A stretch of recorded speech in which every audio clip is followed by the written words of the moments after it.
how to be the best gran when teaching them how to be quiet. There are lots of loud and lovely things to teach your grandchildren, like belting out Ring-a-Ring-a-Roses with actions, running, jumping, shouting in the park, playing the xylophone or creating a saucepan lid orchestra, even testing the echo under the railway bridge. But have you ever thought of teaching them to be quiet? Hush up a moment and listen to this. Do children need to be quiet sometimes?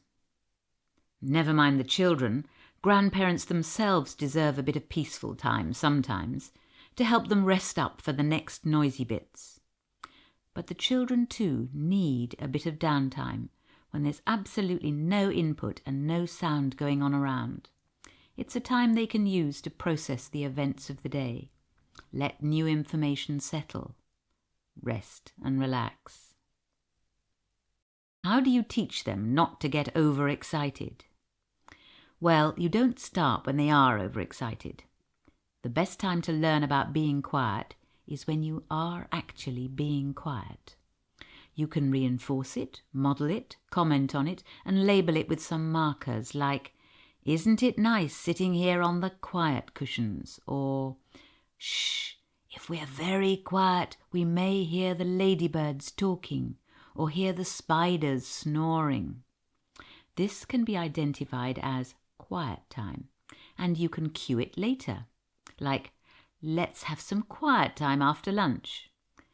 And when they're used to the idea, you can call it up when needed. Is being quiet good for children?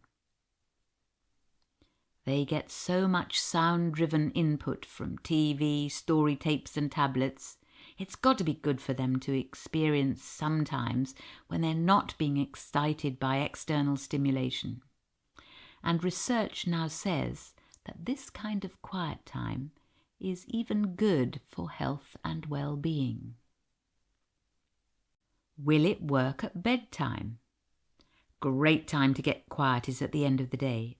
Introduce a routine that lets them know the day is winding down. After bath time, start speaking a little less yourself. Use a quieter voice. Offer a story, lying flat with your eyes closed. Invite them to see whether the pictures in their head are as good as those in the storybook. Try a relaxation routine that begins by making your toes go to sleep first and then your feet, and working your way up through your whole body. Find some gentle instrumental music to accompany this.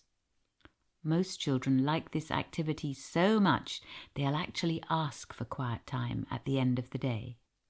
What can you do to encourage your grandchildren to be quiet? Simple. Just do it yourself. Let them see you sit quietly sometimes, apparently doing nothing, sipping a cup of tea or reading a book. Follow the relaxation routine yourself, and when you've felt the benefit, you'll want to share the gift with your grandchildren. To be able to find a quiet corner inside yourself to get away from the world, that's a treasure for life.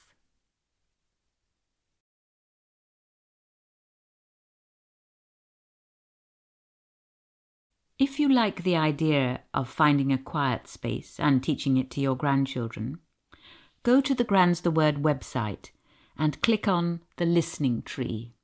The quietest place in the world and Beneath the Listening Tree are waiting for you.